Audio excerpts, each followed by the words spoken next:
Well, hello, Nate. Are you still with me? Oh, I'm still here. I just decided to do the show without my camera today because our guest looks much better than I do. So, Okay, all right.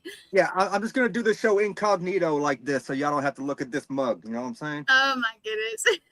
All right, Ah, no. there So, he so is. how we doing tonight, Gwen?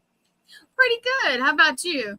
I'm hanging in there, as the Southerners say, like a hair on a biscuit, which I've never understood that term, but here I am. True, true. And we got a good guest tonight. Really good guest. Oh, I we don't do. even know how many books he's written. I tried to count and I kind of lost count. So gonna have to ask you that question too. So Well, it's probably because you have issues counting past six. yeah, he's so funny. See, and Well, this is why I get in trouble all the time.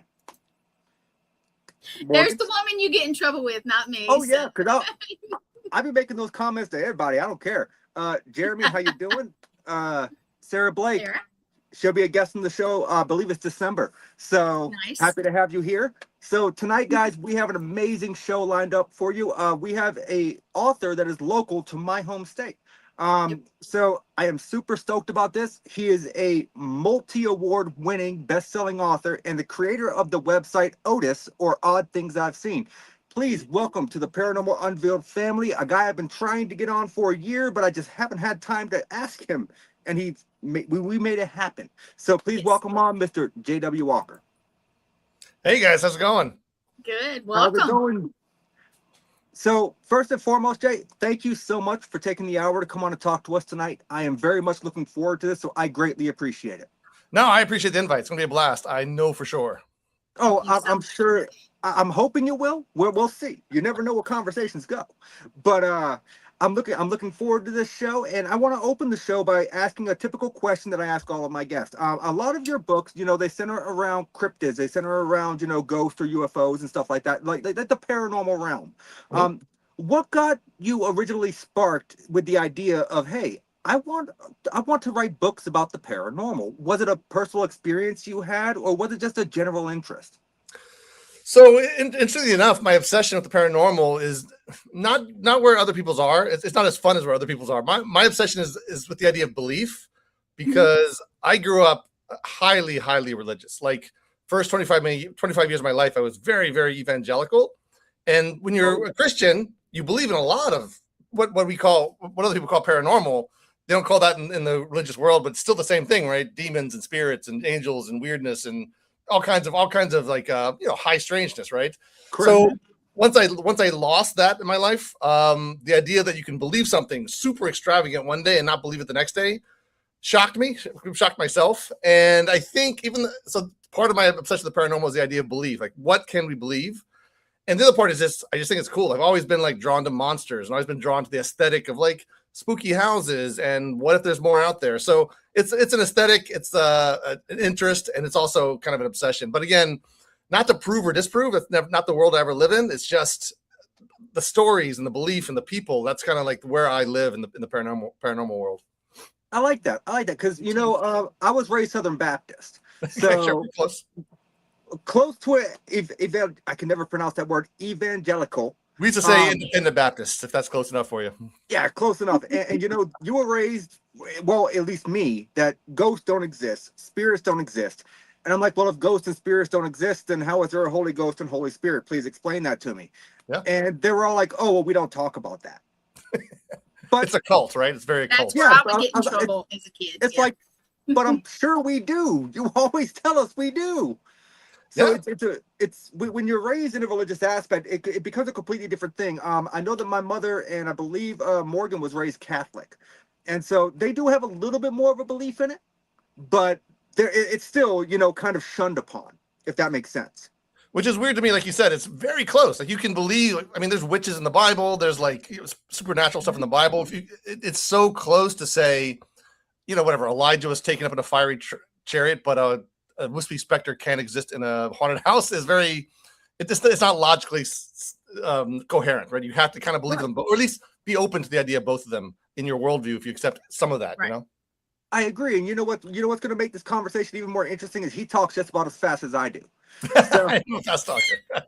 so this is going to be fun because we're going to be going back and forth this all night. And I hope all y'all Southerners can understand it, because trust me, I'm from the South. I know you got to slow down for y'all sometimes.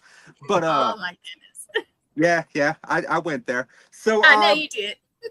I did. But JW, you are based out of New Hampshire. That's where you live, correct? That's where I live. That's right. Mm-hmm. So I love a lot of the locations that we have here in New Hampshire. You know, you have America's Stonehenge, you have the Robert Frost Farmstead, which is not far from America's Stonehenge for those of you who don't know that. And then you, of course, you know, you have Laconia State School. You have up there in the White Mountains, you have the Omni Mount Washington. Is there a specific spot in New Hampshire that you would choose as like your favorite spot, whether or not it be for the ghostly lore or just the history? It's a good question, because I have a little bit of a skewed perspective on that too, because I'm not native to New England. I'm from Maryland, Virginia, you know, points in the Mid-Atlantic and South. You know, when I moved to New England, I chose New Hampshire. I joke I chose it because it was a blank slate for me. Like Vermont had a reputation, Maine, maniacs had a reputation, Massachusetts were massholes, right? And then Connecticut was basically New York. And New Hampshire was the only one that didn't really have a personality in my head. I'm wrong about that, but there was a blank slate. But the beauty of it, though, when I moved to New Hampshire, it's in the middle of New England, so I can get to anywhere in New England within like an hour or two. So like I kind of consider all New England my backyard, because any given weekend I'm in Connecticut, I'm in Vermont, I'm in Massachusetts. Massachusetts is 5 minutes from my house. It's like right across the border.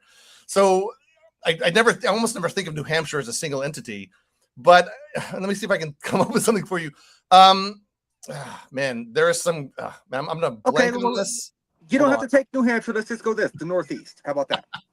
Yeah, well, the Northeast is giant, right? So I like the Vampire Graves of Rhode Island. I'm always kind of treating toward that. Massachusetts is full of like abandoned asylums and hospitals. That's kind of what I think of there. Maine has just an inordinate level. I just like the rocky coast of Maine. I'm a big like tide pooler, so I'm always up there. It's not spooky, but that's kind of what I do there. And then the cemeteries. Like one of the reasons I moved to New England, one of the many reasons is ancient cemeteries, right? So back home in the DC area, we have cool cemeteries, but they're not very old. You come to New England, I pass 4 17th century cemeteries on the way to the grocery store. They're just everywhere. And then those cemeteries have amazing iconography, right? You know, skull, death heads, and people in coffins. The lore, there's always some kind of ghost lore around it. They're usually kind of full of nature and the history. They're just like the perfect spots for me. So in general, I'm always trending toward cemeteries, and probably my answer for the New Hampshire question is going to be a cemetery somewhere, because again, they're just magnificent, and I feel like the rest of the country is impoverished for not having that level of age and history in their cemeteries. I 100% concur. So my bedroom window actually overlooks the oldest cemetery in Newport, and I believe, which for the record, if anyone ever tells you that a cemetery makes for quiet neighbors, it absolutely does not. We have wandering spirits that come into our house from time to time. It happens. But I can tell you that the oldest grave in that cemetery that I found was 1841. Mm-hmm. And so when you go back to that time frame, you know, it's such an old cemetery, there's so much history there. Yeah. And I wish I could sit down and chronologically find everyone in the cemetery as far as their family trees and such. I don't have all the time to do that.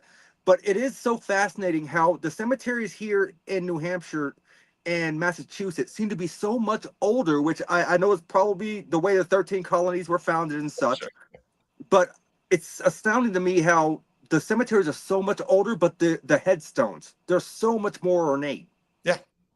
Yeah, they had like a much, because of their existence, right? They had a much closer relationship to death, so they had no problem. Like I know of a stone in, I believe it's out west in Massachusetts, that has a coffin engraved on the stone at the top, a coffin, and inside a body and a child's body, because the woman was buried with a child in that grave. So that there, like today, right? If we put somebody in the ground, it's a polished stone. It says "beloved father," "beloved mother." We try to pretend they're not even dead, really, honestly, on their headstones.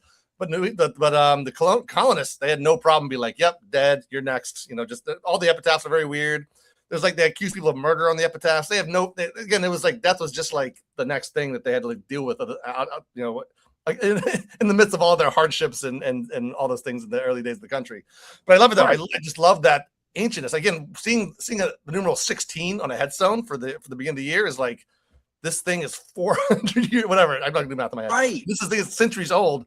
it just blows your mind. And it's just a slate stone. It's not even like some historic building that we've managed to keep alive by funding millions of dollars into it and making it a tourist attraction. It's just a humble headstone of some random person that has just survived into modern day, and it gives us that continuity with the past that we don't always get Correct. Physically, Yeah, and there's another cemetery that's not too far from me. It's maybe like a 10-minute drive. And I walked through there once and I was reading some of the headstones. There's actually a headstone in there from when a guy who lived in Newport traveled down to Massachusetts to help build the Transcontinental Railroad. And he died while building the Transcontinental Railroad. That's literally on his headstone. I love that. My favorite thing that we don't do usually is put the cause of death on the stone. Every once in a while you get it. There's the poisoned oyster grave out in Massachusetts somewhere where somebody died of poisoned oysters. There are graves out west I've been to that there's a whole minor cemetery in Nevada where like they put all the died from a plague, died from a cave-in right on their headstones. But here again, we focus on the life, I guess, the dash between the numbers. And all I want to know is, great that you lived, you had children, that's great, you lived a good life, you're religious, but how did you die? That's what I also want to know. Because you're standing right above the remains. So it's a very relevant question. Yeah, and I lived in Nevada for quite some time when I was younger, and I've seen some of these cemeteries that you're speaking of. So you know what the synchronicities that are weird right here is New Hampshire, and I've lived in Nevada, so it's kind of weird. So where in the South are you from? So I was actually born here in New Hampshire. Oh. We moved to Las Vegas. Okay. And we lived just off of the embankment of Lake Mead for quite a while. So my family was homeless when we were younger due to drug abuse, and I've always been open about that. And we camped out on Lake Mead for like 6 months. And I've actually seen the gates of Area 51, so I'm not going to complain. Yeah, same. It's cool. I will tell you though, armed guards will remove you from said site. When I visited, I was so scared. I had 2 young children. I wouldn't let them get out of the car because I'm like, the little white truck is on the hill, like watching you know. And I'm like, you guys, sorry, you have to stay in the car. I just don't trust you guys not to take off across this line. Right. And so we ended up there, and then I went to Alabama for 22 years, and I lived just outside of Fort Rucker. Okay, yeah. And we went from Fort Rucker back here to my home state. I love it. As a travel writer and as a guy who moved around a bit himself, I'm always obsessed with where people have lived. Like what's your experience with the country, right? Because a lot of times we get very we get in our own little bubbles and not realize like this is a massive country full of really cool stuff. So yeah, I love to hear about people's physical lives. Dude, it's always interesting because everyone has a story to tell. And not everyone's story is the same, which is what makes us all interesting. But moving forward from that, I want to talk about a few books that I do have in my paranormal library. So my paranormal library consists of a little bit over 200 books. And for the record, I've read all but about 20 of them. So still working on the last one. I read 3 books at a time when I start reading. I jump back and forth between chapters because I don't want to get bored. So the first one I want to touch on, the United States of Cryptids. So I love this book. My son loved this book. If I ever meet you in person, I would love for you to sign it for me. Of course. Yeah. And so you taught me about a very obscure cryptid that I had never heard of before. And I was like, this thing cannot be real. It is so outlandish. And I'm talking about the Wisconsin legend of the Hodag. Hodag is one of the coolest cryptids. Just its name. It's fun to say, right? And then the whole point of the book, right? So I wrote the book. So I talked to my publisher one time and we were trying to figure out the next book. And they were like, what about cryptids? Cryptids are pretty cool. I'm like, yeah, cryptids are cool. But like every year a cryptid encyclopedia comes out and I didn't want to add another one to that weight, right? There's some great ones out already. There's nothing I could add as far as the encyclopedia goes. Fair. But then we realized, oh, that's right. You're a travel writer. And there's all these towns all over the country that celebrate their cryptids, like festivals and plaques and statues and museums. And I'm like, whoa, that's the intersection of my life, right? Cryptids and traveling to cool places.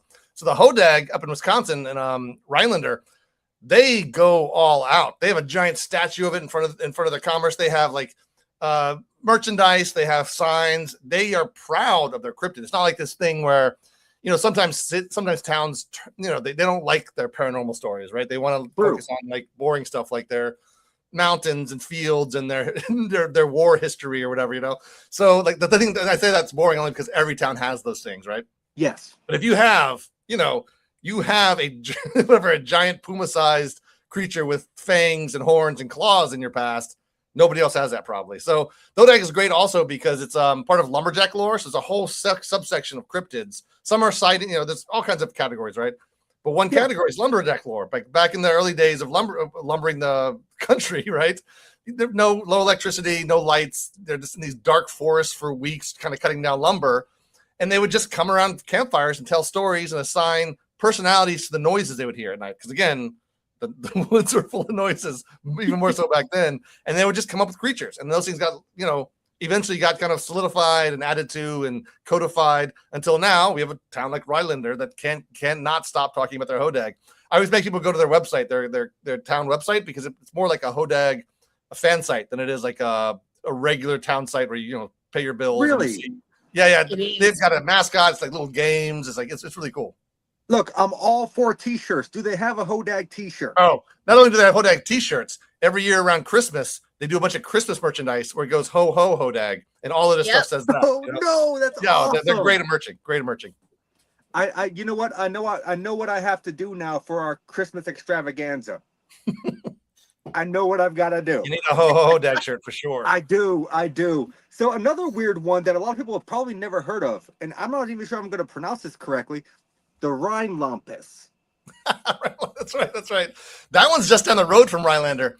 So this one is a weird one. This is to me, I'm calling it a whole new category of cryptid, where it was never cited. There was never a story about it. There's no old tale about it. This is literally a manufactured cryptid where a guy went to the woods and found this weird knot of roots and trunks and thought it looked kind of weird. Pulled it out, chopped it out of the brush, took it to his restaurant because he owned a restaurant, painted it green, gave it a face, and called it a Rhinolampus or something. I can't remember off the top of my head. But he combined octopus, rhinoceros, and elephant or something into one word. And it was in front of his restaurant for a very long time, years and years and years, to the point that one day, and this is a small town, so the town is it escapes my name, but it's really just down the road from Rhinelander in Wisconsin. It's just a crossroads of a town. They had one restaurant, nothing much else. And decades later, when they kind of passed the restaurant on, the new owners wanted to expand it, and they had this giant monster on the front porch that's like 10 feet, 12 feet tall, and very wide. And they wanted to get rid of it, so they just told everybody, we're going to get rid of it. But two people in the town were like, don't get rid of it. That's like the thing we have. So they went down and grabbed it, threw it in a flatbed, took it down to the park, and built like a fence around it to make it look a little bit more ferocious. And that to this day, it's in this little fence in the park that anybody can go by. And they have like a little bit of a rivalry with Rhinelander because they say their creature eats hodag, so so it's a good idea that while in Rhinelander, which is, sizable, swing by our town and see our our cryptid as well. So that's a really cool one because it's manufactured. That's how powerful these creatures are, is you can make one up and it still can have stories and impact and bring people to your town. You know what? And that's crazy because I had no idea about this whole ideology of the two cryptids battling for territory. Yeah. That by is territory, insane. you mean tourists these days. Yeah. Yeah, that is insane. And another one that I wanted to touch on, just because obviously it's my favorite. Mine as well. You're not going to get an argument from me. Mothman and the reason the Mothman's the best, in my opinion. And people kind of know that these days. I think his profile's risen and risen and risen. Like Bigfoot has become kind of a cliche, right? He's everywhere. The Loch Ness Monster is everywhere, right? They're stars, right? Now we have this like up and comer Mothman that everybody loves, an underdog. But I love it because I love the design. I just love the idea of an insectoid humanoid. That's awesome. Dang. Two, it actually has a story, an arc. Like, so most cryptid stories are, teens higher drunk driving in the back roads of some town, red eyes in the night, right? That's kind of the story. And then it ends with, and it was never seen ever again. That's every story, right?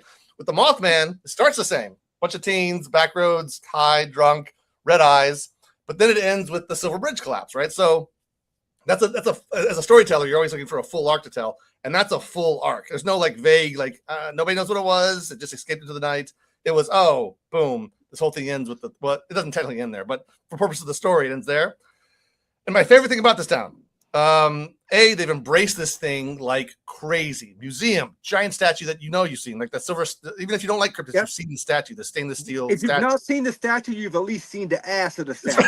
That's right. You've at least seen the very nicely sculpted ass on this thing for sure. Then they have like the other thing you can actually. So every other cryptid sighting, right? If I went to see the Bigfoots of Whitehall in New York, right? Where's the sighting? Oh, it's just that road, just that patch of forest, something very vague and generic.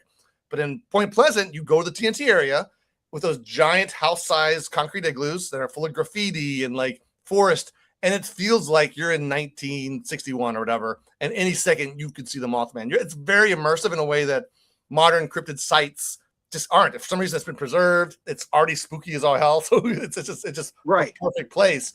So for all those reasons, I think the Mothman is top tier cryptid, especially as far as traveling goes. It's just, you can't beat what they've done. And also that festival they throw, the yearly Mothman Festival. Yes, it's not only is it the best, it is the template. So many other festivals that have started for cryptids all use the success of the Mothman Festival as their template. They're like, well, they did it with the Mothman, why can't we do it over here with the Ohio Python, right? Or whatever, or the Peninsula Python, that's what it is. Yes. So everywhere I came, I was looking at newspapers and interviews, they were like, we want to be like Point Pleasant. They just, and that's because, again, usually there's a timeline for towns, right? They start up here, they're like, they're prosperous, they're doing good, they have jobs, they have a downtown, they have all these things. And then times get hard, and then all they have is one industry in town that they're doing, and then that gets outsourced somewhere else, and they lose that, and then they have nothing to really drive the town's economy, and they're too small to really diversify. So then they try tourism, right? And which is a hard game to play. It is. And oftentimes, they're in the middle of nowhere, they don't have a lot to show off, and then they land on tourism as a last resort. Suddenly everybody in town loves the Bigfoot that they hated, 20 years ago. So then it happens, and if they do it right, it works really, really well. But it is kind of their last hope as far as which is weird to say, right? Cryptids are the last hope of these towns as far as driving their economies.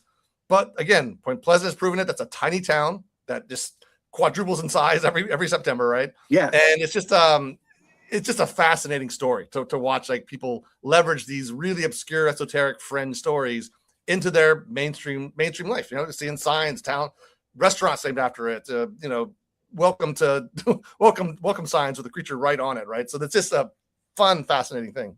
Yeah, so I don't know if Gwen has a picture, if she could find one, but if you guys don't know what we're talking about by the ass of the Mothman statue, Mothman's thick.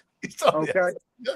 And it's become a tradition for people to go and drop a coin in the ass crack of the moth. I don't get it, but it's not a lie. Yeah. And also, I recently saw a picture where someone put a temporary tattoo, a tramp stamp over the. That's pretty brilliant. I gotta say, that's pretty brilliant. I'm like, if it needs any more attention, like that's the way to get it. But it's awesome, and I love Mothman. He's my always co-host right over here, my little Mothman. You might not be able to see him, but I love the lore, and also the Mothman is one of those that it's not just in Point Pleasant. It's been cited worldwide. Yeah, that's correct. Chicago, Chernobyl, like it's one of the, again, it's almost kind of invented the category in a way, if that makes sense, right? Yeah. So once we saw one humanoid, insectoid, suddenly that just kind of opened the gates. Yeah, and so since it's been seen worldwide, given your experience in researching these beings, right? Let me ask your opinion on this. Do you think the Mothman is actually someone who is a harbinger of doom, or do you think he's trying to warn people about things that are to come? You know what? I fall because I kind of remain neutral as far as like proof or not proof. To me, what him at his most powerful isn't even really. Harbinger sounds pretty powerful, and again, he's very unique in having that element of his story. But again, to me, what makes him most powerful and other creatures like him is the impact they have on reality, right? Which is kind of the same standard we have for people and for causes. Like, how do you impact reality?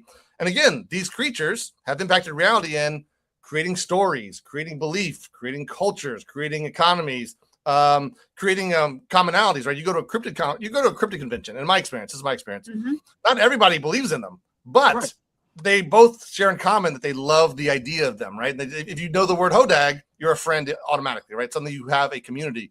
And so that impact on them, that makes them real in a way that's much more meaningful to me than whether they're biologically plausible or a figment, a hoax, mass delusion, or something more esoteric, right? Ultra terrestrial, or all those kind of like other theories of what they are. So that's kind of where I live. I live in like these are real in the sense that they've had a real impact on our reality and our lives.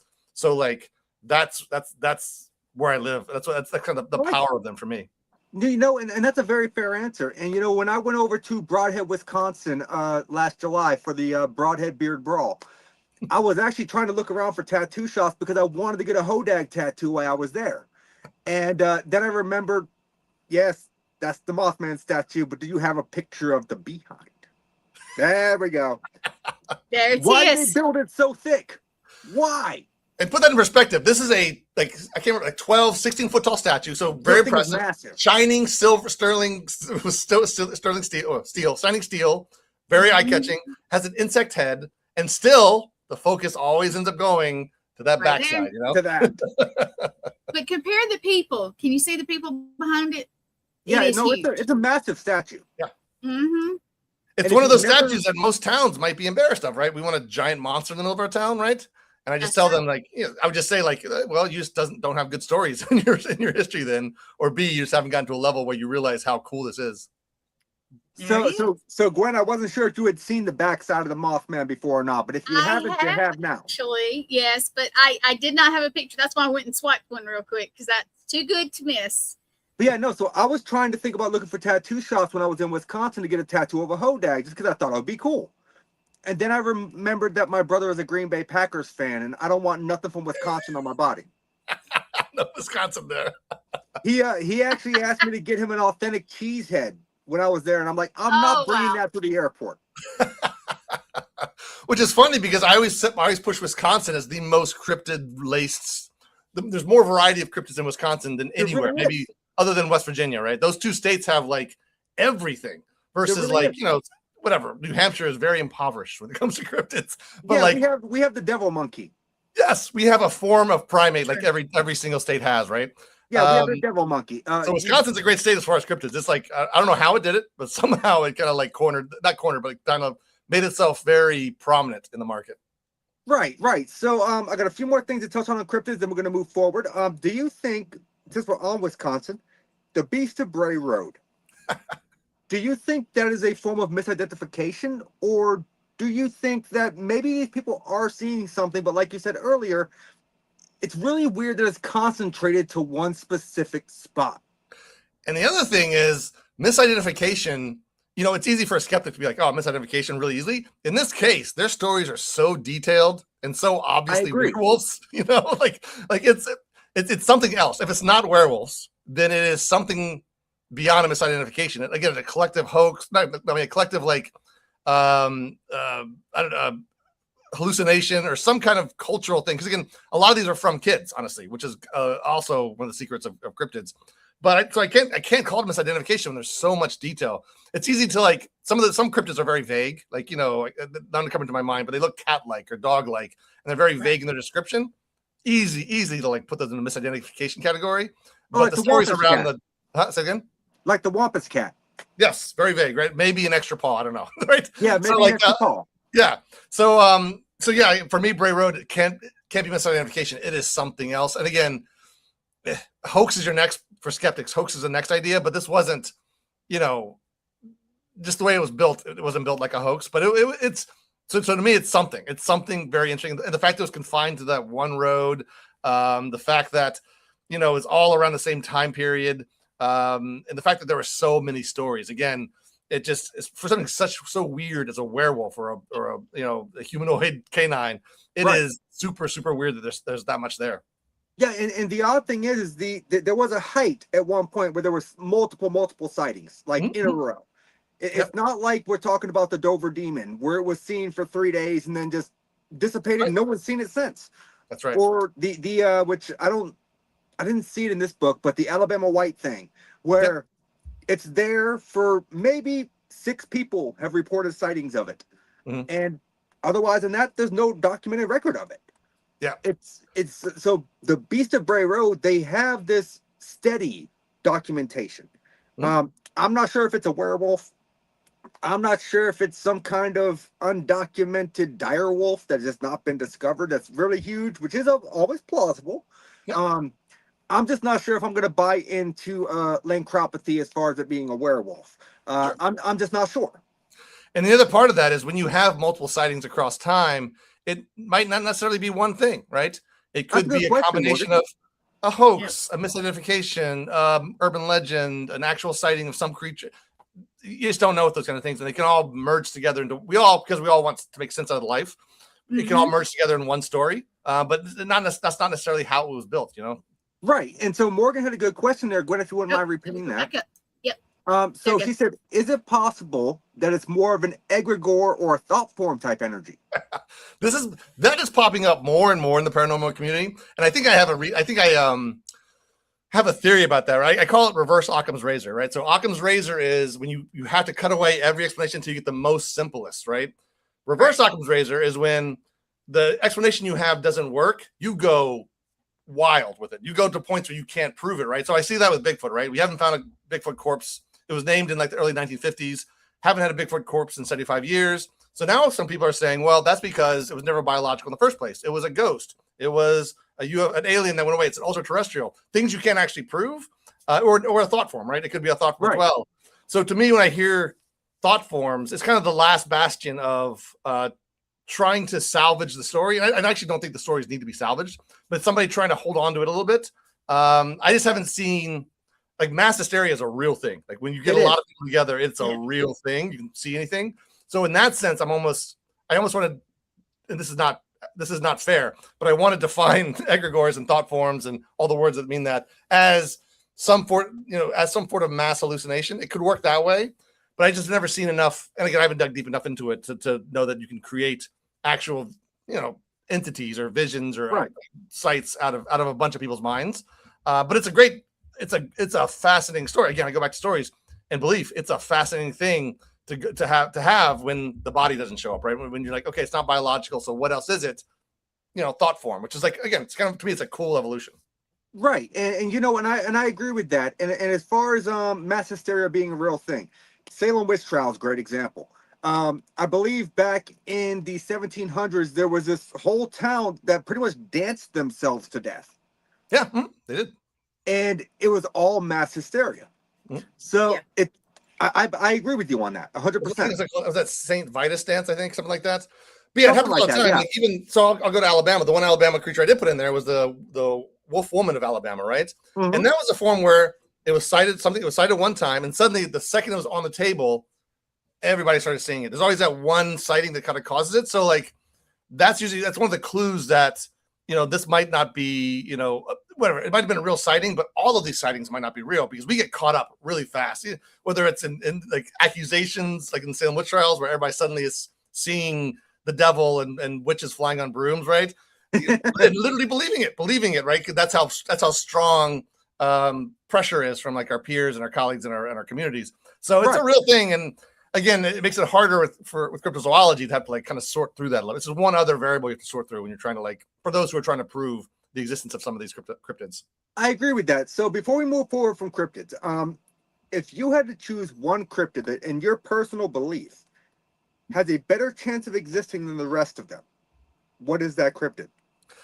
It's a good question. To me, and I don't have one in my head, but it's whatever's in the ocean, right? Okay, so yeah, it could be a genre, yes. Yeah, exactly. And that's been proven already, right? The Kraken, we do have colossal squids and giant squids, turned out. And only in recent history do we find physical video proof of those things. But I also try to remind people when they ask that question is that cryptids is a real phenomenon, right? We have, it's a scientific phenomenon as well, besides cryptozoology, right? We have examples all throughout history of animals that were thought to exist in smaller communities that nobody else believed in. The rest of the world didn't believe in, right? Gorillas, okapi, coelacanths, or we thought they were extinct. And turns out, nope, they exist. But the problem is the second we find them, they go to the biologists, right? They go to the cryptozoologists lose them the second they're proven. They go somewhere else, right? So all those success stories become failures, right? Almost because again, the second we find Bigfoot, he's not a cryptid anymore. He goes somewhere else, right? He goes to biology or anthropology or wherever he goes, right? So that's kind of the cryptozoologist curse is that idea of, it's happened before. We've established creatures that, Tasmanian wolf. We're still trying to find that one, right? That's very plausible when you have video of it. So like, it's cryptids are real. They are real, period. And then what you're talking about are kind of the more extravagant ones, or the ones that haven't been proven yet, right? We put it that way. And to me, again, it's always the water, always the oceans. It just hides so much, and it's such an alien environment for us. So before we move on from cryptids, you were voted Cryptozoologist of the Year of 2022. Yes, yeah, that was a huge honor for me. And I don't know if a lot of people know that or not. So what was it like to get that award? Like, did you get a phone call? Did you get a letter? Like, how did that whole thing work? So Lauren, who runs the International Cryptozoology Museum, who I've known off and on, right? Yeah, Lauren Coleman. You see him in all the documentaries. I've run across him in my writings all the time. Every time I try to like write a story, he freaking pops up almost every single time, especially in New England. And he sent me a photo. He's like, "Hey," he sent me a photo of like a past winner's trophy, which is this like golden Bigfoot. He's like, "Hey, just give you a heads up. I'm gonna announce this. You won 2022." And I'm like, at first I was like, "What? No. I'm not a cryptozoologist. I don't do field work. Right? I don't do that." Then I realized that the field is so tenuous. Really, it's a tenuous field on purpose. That writing about it in a serious way kind of makes you a cryptozoologist, right? You don't have to do, I can't call myself a biologist if I write an encyclopedia of zoo animals, because they exist, right? We have proof they exist. We know they exist. There's all kinds of science around them. But cryptozoology, the study of cryptids, is a lot. We have a lot more leeway, and there's a lot more like areas to find. So once I accepted that, it was like, I don't know, it's a proud moment. My kids were there. They love, like I said, your son loves cryptids. Kids love cryptids. That book obviously done better with kids than it's done with adults. They just are obsessed with them. So, that was such a great moment to like, be around. There's other cryptozoologists there. It was a convention. It was in Maine. It was like, it was one of the highlights of my life without even quivering. 100% one of the highlights of my life was getting that award. Well, I want to say congratulations on getting that, because I have not contacted Lauren about being on my show yet. I would love to have him at some point. I'll work on that in the future. But no, dude, like I when I read that on your website, so now we're going to touch on that, which is kind of like the transition here. I want to talk about Otis, or Odd Things I've Seen. I saw that and I was like, that's awesome. Because I love cryptids. I love cryptozoology. And also, I'm sorry, I'm getting scatterbrained and squirrel-brained here real quick. So being up here in the Northeast, you said that Massachusetts has a lot of abandoned asylums and hospitals and such. Yep. Have you ever been to Medfield State? Yes. You have? Yes, so, that's a really cool area. Like, it's not too far. Where I'm at. It's not too far for me. So this is my research folder on Medfield State. Whoa. I've only been there and maybe written an article about it. I have a separate folder specifically for the cemetery. So why the obsession with that one of all the places? And I don't know. I went there once and I just felt it was magical. I enjoyed it. It made me feel comfortable. Mm-hmm. And I went through and I got every property record that I could find from 1912 until 1970 something. Man. And then I went through the cemetery and I was like, okay, so now I know the history of the people that are there. And now I want to go through, and me and my daughter did this a few years back. We went through and we were running paranormal equipment, trying to get responses. Mm-hmm. And we got a lot of interesting stuff. Pretty much every name that we got that came through on the equipment, I could tie back to someone that was either buried in the cemetery or worked at the actual location. That's cool. And so that's just wanted to point out, it's one of my favorite places. I think that place is amazing. It's beautiful. And if you're ever in the Massachusetts area, you need to go see it. Yeah, and that's a good one that I like to point out as well, because a lot of these places are off limits, right? You can't go near them, or they're like patrolled.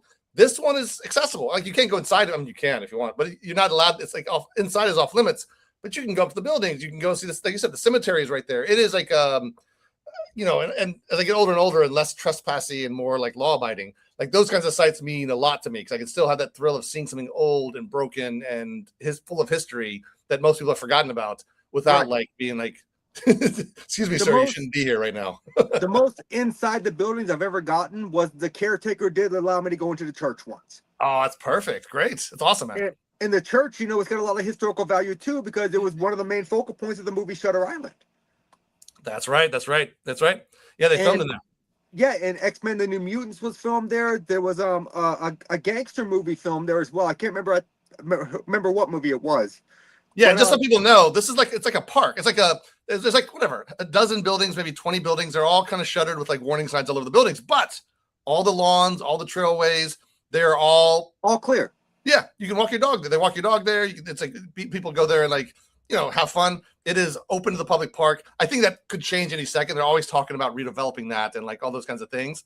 But it is again, it's a very unique opportunity. You don't get a lot of places. Yeah, when I heard the plausibility of them turning it into low rent income apartments, I'm like, look, I'm all for helping people that have, lower income. But if you want a haunted apartment, that's how you get a haunted apartment.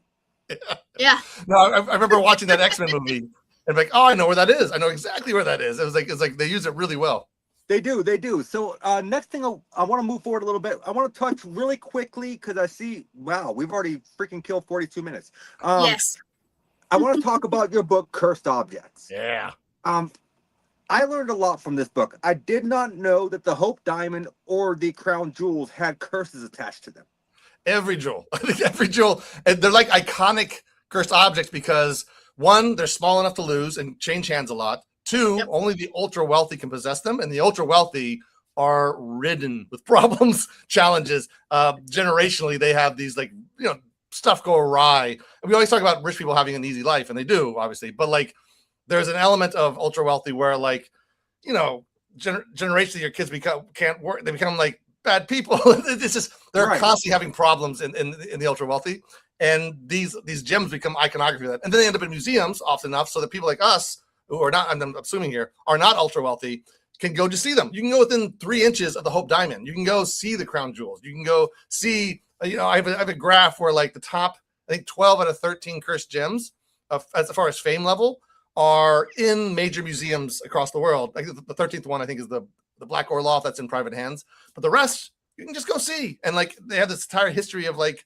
bad things happening around them. They're like the iconic. They're always like all the origin stories are stolen from an idol in India. Those are never true, but they do come from India.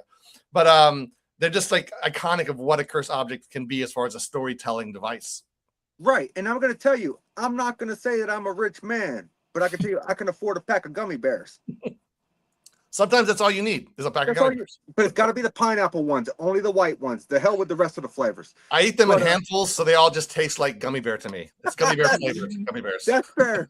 But there is one object in specific I want to touch on in this book because it has always fascinated me. And I like the whole story behind it, the whole lore, and the way that it just vanished. I want to talk about James Dean's little bastard. I was just talking about this. My daughter, who's 16, is obsessed with movies. She just watched Rebel Without a Cause and immediately want to talk about James Dean. So, of course, I'm pulling the book out. I'm like, let me tell you about Little Bastard. So, yeah, Little Bastard is his curse. It's the car he died in, right, when he got into that wreck in California. It's cursed because what was salvaged from that car to put in other cars, into other race cars, they also killed I think they killed one of the owners, and the other one had a really bad crash. So that's kind of the curse. You had you had a body count of 3, basically 2 deaths and one injury, and that's not even true because James Dean's passenger who survived the crash would go on to die in a crash towards the end of his life. So it has a body count, which is super important for a cursed object. But what I loved about that story is how much, because he's famous and because he's kind of an icon, how much like documentation there's about it, from him and Obi-Wan Kenobi having that conversation a week before or Alec Guinness having that conversation before he crashed, to the PSA he shot where he talks about, don't go fast on the roads because the next person you kill could be me. Like so not trying to interrupt, but you're talking about the conversation that he had with I can't remember his name, but he was like don't drive that car, it's gonna kill you. Alec Guinness. He played Obi-Wan Kenobi in the original Star Wars. Yeah. So don't drive that car, it's gonna kill you. It's going to kill you because James Dean came to a restaurant, I think, came in a little bastard. He just gotten it brand new. And of course, Alec Guinness is this respected actor. James Dean is this up and coming actor, right? And they had the conversation and he wanted to show him his brand new, little Porsche, whatever. And Alec Guinness just said, and there's an interview online. It's a talk show interview. And Alec Guinness from his own mouth tells the story. This isn't like an urban legend. He says, I had this weird feeling. I told him, if you drive that car, you're going to be dead within the week. Yes. Within the week, he had the crash. And he just talks about how spooky it was that was like prescient and stuff like that. And again, you can hear it right from Guinness's mouth. It's on YouTube probably these days. But it is a fascinating kind of kind of just moment in Hollywood and tragedy and cursed objects kind of lore. No, and I think it's fascinating just because A, I am a James Dean fan, and B, I want to know where the car went. Such a weird story, right? Where did it disappear to? So for the audience, somebody owned it. It was toured around kind of as like a, a macabre thing to look at, but also as a PSA for like driving fast or some excuse, but really it was a macabre artifact of a famous person. Mm-hmm. And according to the guy who owned it, and his name escapes me, he's a very kind of a showman type person. He put it in a train, into a boxcar to cart it across the entire country. And when they showed up at the other end of the country, opened the box, the car was gone, never to be seen again. To this day, right now, we don't know where the little bastard is. And that's the last story you really have. There was a story that came out, I think, a couple decades ago, where a guy, swore that he remembered his dad kind of hiding the car in a wall somewhere, but it's a story with a lot of holes in it. So really, our last view of it is an empty box car or whatever, somewhere out in the country, and just disappearing. Right. Then that again adds to the legend of the cursed object. Yeah, and I love that. And for anyone out there who has not read this book, go and buy it. I'm sure it's available on Amazon. I'm sure it's available on Odd Things I've Seen. You can get it anywhere you get books, for sure. And yeah, I bought mine at Barnes and Nobles. Oh, nice, good. And like, I knew about the Crying Boy prints. I knew about those, and I knew about a lot of the other ones in here. But me myself, like I said, I have about 200 books in my paranormal library. Everything from haunted objects to spontaneous human combustion. I study it. Mm-hmm. I learned some stuff about objects that I did not know in this book in my 20 years of doing paranormal research. It was a fun book. It was a real journey. Like I said, I can't do books unless I'm allowed to travel for them. I need that experience. And I got to see a lot of cool stuff and experience a lot of cool collections and objects firsthand. So have you seen I have very fun memories in the book, even though it's dangerous. I have very I'm fun gonna put your website up real quick. I wish you would touch on that for everybody. Thank you. Have you been to the Clown Motel in Nevada? I have. But I went there. I went there back before it had gotten the internet fame it has. So they weren't pushing the clown motif very hard. They had the sign. They had the lobby full of clown dolls. That was there. And then they took me to the room, and it just had like one picture of a clown on the wall. So they hadn't really realized they hadn't really gotten the fame yet. But now that they kind of like became internet famous, they really themed those rooms with clowns, I believe. Yeah, so it's a very much different experience than I saw there. Let's be honest. They got internet famous because of Ghost Adventures, that one episode. That's true. And I've driven by the Clown Motel. Not driven, but I was in the back seat because I was young. But I've seen the sign. Yeah. It's been there for a lot longer than people realize. Oh yeah, and it was never meant to be creepy. It was meant to be sincere. It just so happened, whatever, clowns have changed over the century, and also, as you know, it's right beside a graveyard. So like those two things, just kind of the internet could not stop with that. They had to be. This is the creepiest thing ever. Can you believe this exists? And again, well deserved. Well deserved. It's a really cool site. So there's so much more in this book that I want to talk about, but I see we're running low on time, so I got to skip over all that. I want to talk about you write spooky books for children as well. I have, yeah. We got I think 4 out. So can you touch on that as far as like what the age range you would recommend for reading, and like what are the stories about? Yeah, it's technically middle grade is what they call it in the industry, which is like 7 to 12. But I really push middle grade into like other areas because I love children's books. It's like just purely, but even before I had children, I loved children's books. And so many of the books I loved back in the day have become middle grade, right? They redefine them as middle grade because it's a relatively brand new category, basically invented by Harry Potter back in the day because it was so popular. So they're all horror novels. And with each one, I try to come up with my own monster. With children, you can give them werewolves and ghosts and all the usual stuff, and they'll love it. But their ability to be horrified and have wonder is way beyond us jaded, us jaded adults, right? So you can have fun and actually experiment in ways you can't do with adults, right?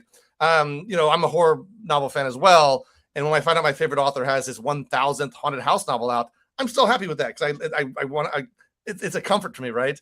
But it really shouldn't be, right? Horror should not be a comfort.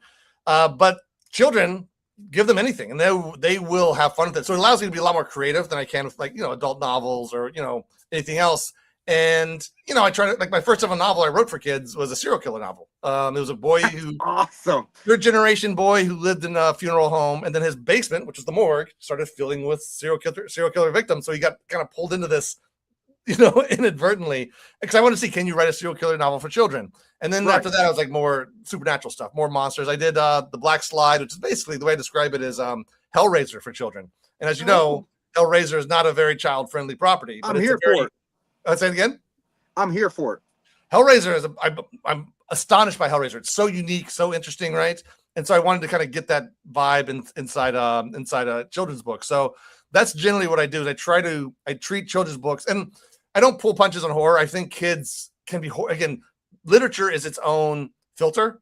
So the whole point of one of the points of literature, especially for children, is let them have experiences that are dangerous, that aren't actually dangerous because they're words on page, right? Movies can show you stuff, real life will destroy you. So let them have these experiences on the page. It's the safest, most valuable way they can have it. So don't be like, that's my opinion. Don't try to teach them things through that. Don't try to like pull back and treat them like children. Give them full horror stories or full adventure stories, and they will again, their natural filter will do it. Most kids can read adult novels for all I care, right? They just are so good at, like, it's just a great way to experience life, especially for children, for everybody, first off, but for children especially, is via words. Because again, it's one of the few mediums where it's a co-art, where they're building the art with you. So I'm writing one page, I have my own idea of it, but their brains are painting their own world based on these words. And I have no access to that world. They've gone their own direction. So that co-authorship with a reader, especially with a child, is, you know, they can smooth over points that they don't want to know about yet. They can really focus on things they love, or really scare themselves and have fun with it, because they have fun being scared more than adults. So I have a real philosophy around children's literature, but at the very base of it, I just love doing it because it's much more freeing than any other kind of literature in my experience. I like that. So was writing a children's literature, as far as what you're doing, was that ever a plan when you first started thinking about being an author? No. I was fully a nonfiction author at that point, and hadn't written a novel. But in my head, I was always going to at some point, right? English major, whatever, it's going to happen, right? And I read Neil Gaiman's Graveyard book, right? And it was a brilliant concept, the Jungle Book in a graveyard, brilliant concept. But that first chapter was so vicious. And I'm like, wait, you can do this in a children's novel? And the rest of the novel was less vicious. It was very fantasy based after that. So kind of like the first chapter, the entire family gets knifed in their beds, right? It's Amityville horror almost. And then the rest of it, he kind of softens it with fantasy, right? And I'm like, well, what happens though if you take that first chapter and make it the whole book? And that's kind of what my first Death and Douglas, the funeral book I told you about, kind of happened. That's a good point. So it was an accident. I didn't mean to write a children's book, but I was so fascinated by this idea that children's literature is much bigger than I thought it was, that kind of pulled me in.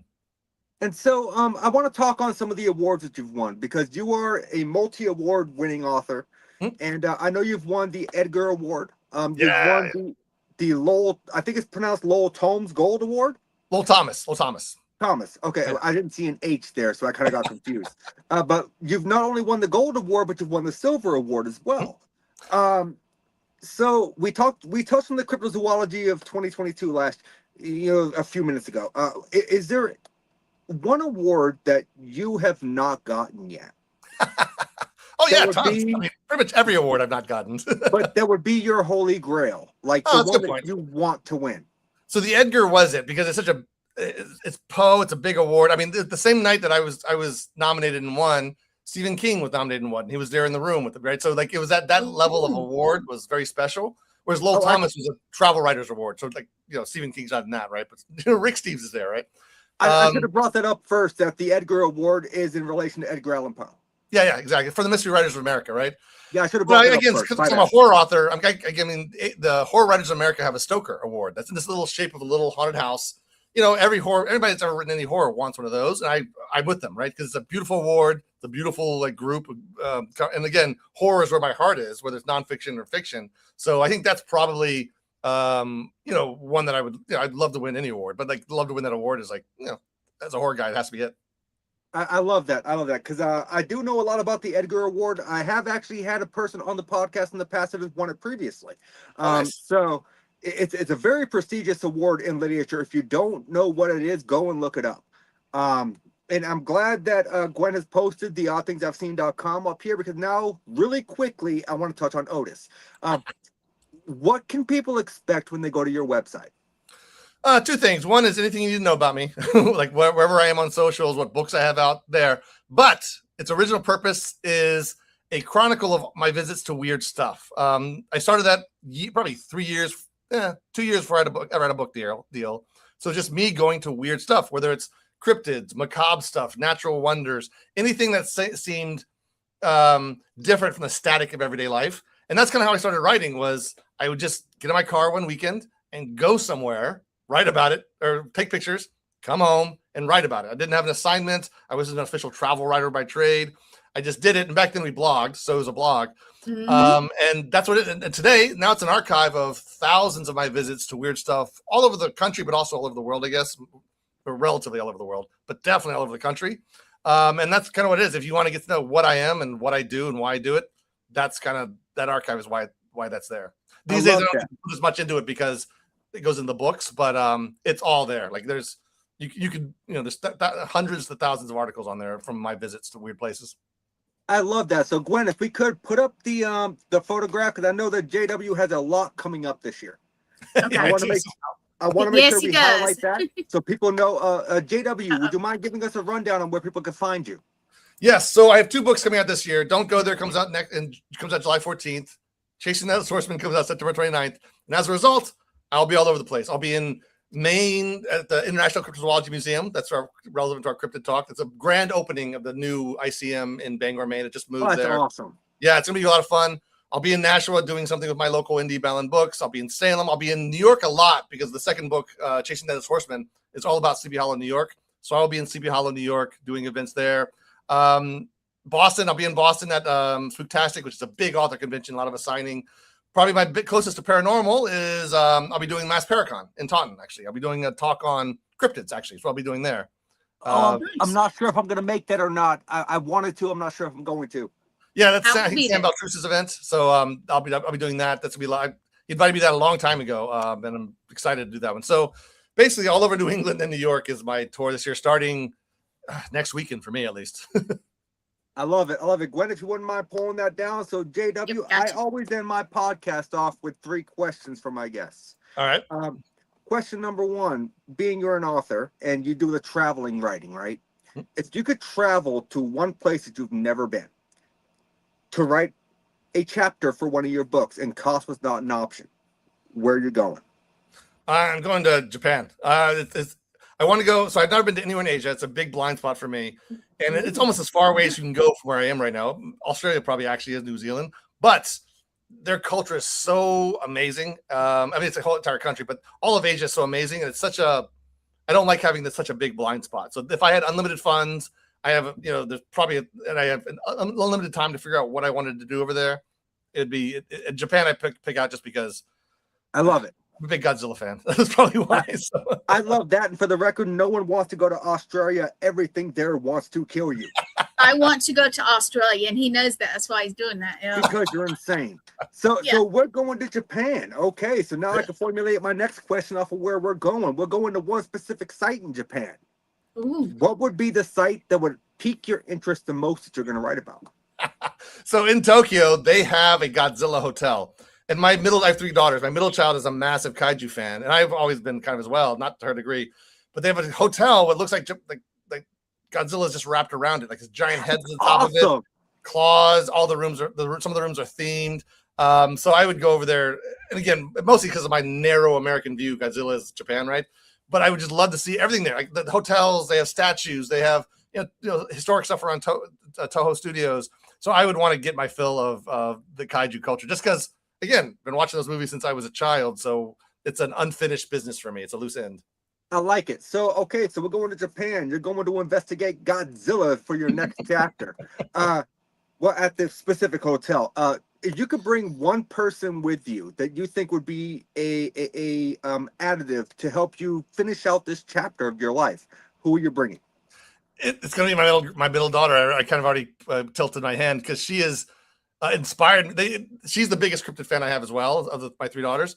And she loves Godzilla and Tokyo. She's always like, I'm like, where do you want to go for spring break? Tokyo. I'm like, all right, where do you want to go for the weekend? Tokyo. Just can't stop saying that. So I'd have to ring her. Like, she's like, she would inspire me, even though she wouldn't help a lot with the research. She's like 12 years old. She would inspire me to like enjoy that thing to the fullest, which, you know, as an older guy, sometimes it's hard to do. You know what? That's what Anytime your kids want to spend time with you is a good time.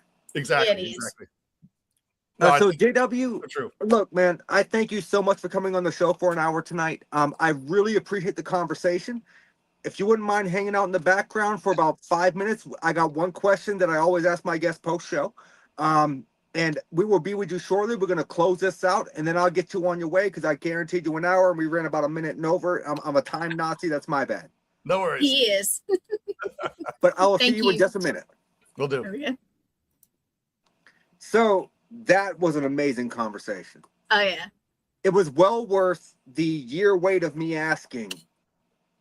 Because I was I nervous remember he you would say no. you saying that you wanted him. Yeah. And then but my one question is, and the next time he comes on the show next year, I'm gonna ask him what cursed object would he like to touch or sit in, or that would be cool.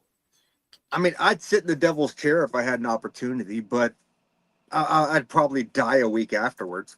But you know what? I lived a good life. I'm here for it. But no, that was an absolutely amazing show. I am so happy that I reached out and got him to come on the show, and I'm so grateful that he said yes to be on. I'm seriously hoping to have him back on next year. I love the conversation, and I didn't even get halfway through my questions. I was looking, I was like, that's not halfway yet. No, I actually had to flip pages and switch gears when I realized we were about 40 minutes in. I'm like, crap, I'm going to go over. But guys, that was another Wicked Wednesday episode of the Paranormal Unveiled with author and multi-award winner J.W. Ocker. Please be sure to go back and check out the Paramystic podcast with Christina Bloom. Her guest was Glenn Bottas. And who does Shayna have on today with Bridging the Seen and Unseen? We had actor, director David J. Paul. He was a last minute replacement. He graciously popped in and did a good job, and there you go. No. It was a good show. Good show. Awesome. I knew it was David something. I just couldn't remember what it was. And then be sure to stay tuned for the final block of this Wicked Wednesday with Twisted Tales with Jeremy Cotter, as he welcomes on our very own from the Paramystic podcast, Christina Bloom, for a very enlightening conversation. Guys, thank you all for tuning in.